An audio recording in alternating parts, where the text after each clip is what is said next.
থেকে কেউ যদি আমাদের ন্যায্য অধিকার না দেয় আমরা চুপ করে বসে থাকবো না।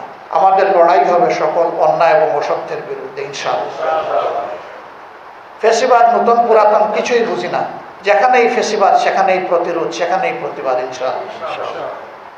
তার মেরুদণ্ডের হাড় ভেদ করে স্পাইনাল কর্ড, যেটা দিয়ে সমস্ত নার্ভ সঞ্চালিত হয়, আগাগোড়া কেটে দেওয়া হয়েছে।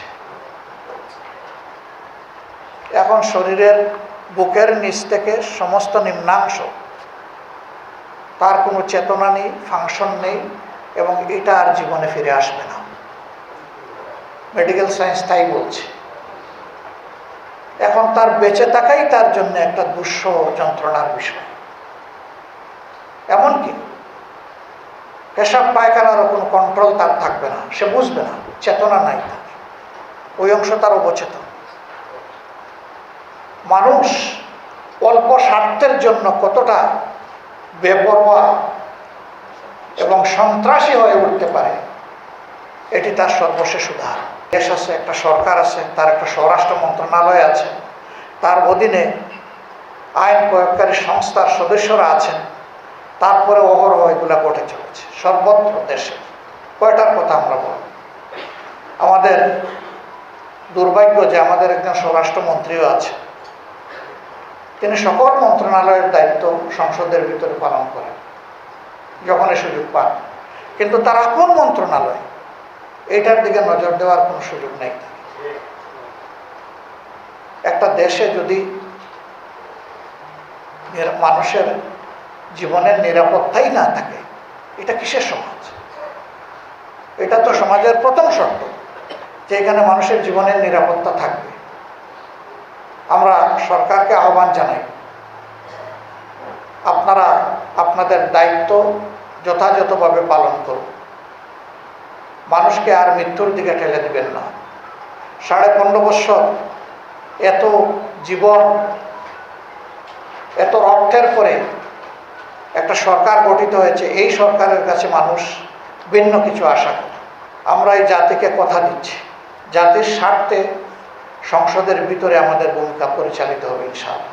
সরকার ভালো উদ্যোগ নিয়ে সহযোগিতা করব, গণবিরোধী যাই সরকার গ্রহণ করবে তার প্রতিবাদ করব, এবং আমাদের সামর্থ্য থাকলে আমরা প্রতিরোধ করব ইনশাআল্লাহ। আর আমাদের এই প্রয়াস সংসদের ভিতরে এবং বাইরে সমানতালে চলবে। আমরা একটা মানবিক সমাজ চাই, মানুষের বসবাসযোগ্য একটা বাংলাদেশ চাই। আমার শিশুর নিরাপত্তা চাই, সন্তানের নিরাপত্তা চাই, আমার মায়ের বোনের মেয়ের নিরাপত্তা চাই, ইজ্জতের নিরাপত্তা চাই। কোনো আধিপত্যবাদের কাছে মাথা নত করতে চাই না, মাথা সোজা করা একটা জাতি হিসেবে আমরা দাঁড়াতে চাই।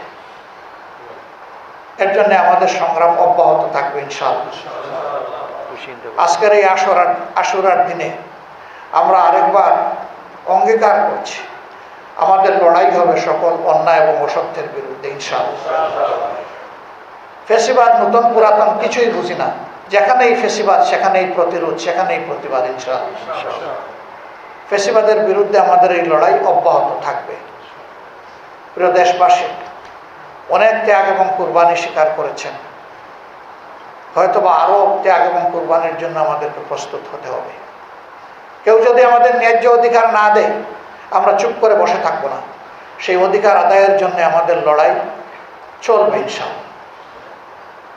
আমরা দেশবাসীর সাথে আছি এবং দেশবাসীকেও আমরা আহ্বান জানাবো, যতক্ষণ পর্যন্ত ন্যায় এবং কল্যাণের উপরে, দেশের স্বার্থের উপরে, আমাদের স্বাধীনতা সার্বভৌমত্বের পক্ষে আমাদের ভূমিকা থাকবে, আপনারা আমাদেরকে দোয়া করবেন, আপনারা আমাদেরকে সহযোগিতা করবেন, আপনারা আমাদের পাশে থাকবেন। কিন্তু যদি দেখেন যে আমাদের কোনো কার্যকলাপ দেশ এবং জাতির বিপক্ষে হচ্ছে, আমাদের সমালোচনা করবেন, আমাদের ভুল ধরে দিবেন, প্রয়োজনে আপনারা প্রতিবাদও করবেন, আমরা স্বাগত জানাব। প্রিয় বাংলাদেশকে আল্লাহ তাআলা সকল ধরনের ফেসিবাদের হাত থেকে মুক্ত করে দিন। প্রিয় বাংলাদেশকে একটা বসবাসযোগ্য সম্মানের জাতি হিসাবে মাথা উঁচু করে আল্লাহ তাআলা আমাদেরকে দাঁড়ানোর তৌফিক দান করুন। আমাদের সীমান্তে কিছু সমস্যা আছে, আলহামদুলিল্লাহ আমাদের দেশবাসী ঐক্যবদ্ধ, মুসলিমে ও বিজিবির পাশে গোটা দেশবাসী আছে। আমরা মহান আল্লাহর সাহায্যে সকল ধরনের